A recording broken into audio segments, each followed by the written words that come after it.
was around midnight when I heard this really loud, and I mean loud, meow jolt me out of bed, and it wasn't like an ordinary meow either. It was more like meow. So I grabbed my flashlight and I aimed it to the rug beside the bed where Rocky's looking under the bed, and when I looked, OMG, there was a mouse. And unlike the dead catch he had proudly displayed there only a couple of weeks before, this mouse was alive. And before that, Rocky caught this mouse out on the deck and left his present at the back door, because that's what cats do. So it appears Rocky's feeling all better and back in full mouse catching mode. Well, like I said, this mouse was still alive, and so I rushed into the kitchen to retrieve this container I keep under the kitchen sink for just such small critter emergencies.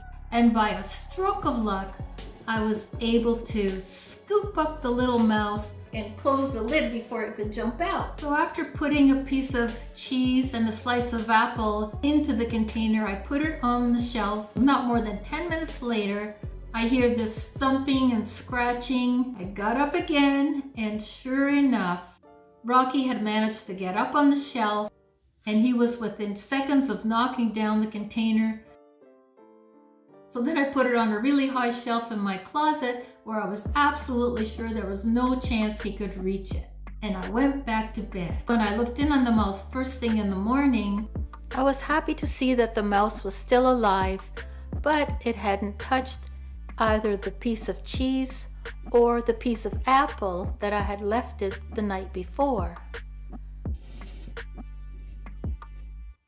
It had done a little poop, so at least it could do that on its own.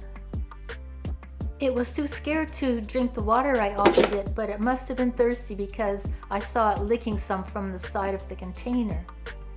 I had no idea how to take care of this tiny, pathetic looking creature, so I did a little bit of research and I learned what to feed it and how many times, which was like several times a day. I didn't have a lot of time to shop, so I wasn't able to get the goat's milk or the baby formula that they recommended. So I mixed together a little bit of cream, warmed up with some soft bread, and I kind of mushed it all together. And instead of using an eyedropper to feed it with, it was recommended to use a soft, clean paintbrush, and I happened to have a brand new one, so I tried that. Well, it wouldn't take the food from the brush, probably too scared, and that part didn't really go too well. And when I reached in and picked it up, which is why I wore the gloves, it jumped right out of my hand and almost got away.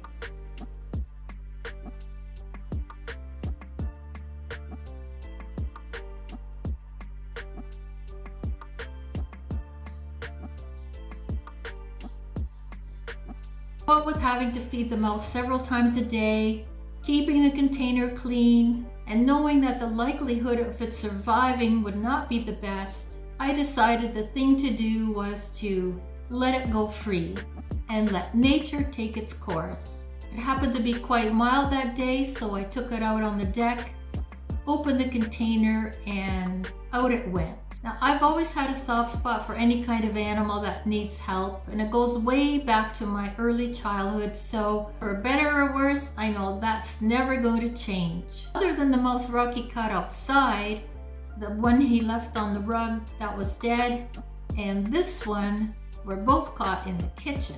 Yikes! Cats can hear and pick up the scent of mice nearby, and Rocky likes sitting outside the kitchen door for hours at a time, just waiting for a new victim. That's why now, before going to bed at night, I close the kitchen door, and that could be why Rocky sometimes looked like this. Anyway guys, so that's how I know Rocky is feeling all better. And it's also why I know that this mouse is the only kind of mouse I want in the house. And I guess with Rocky around, that might soon be the case.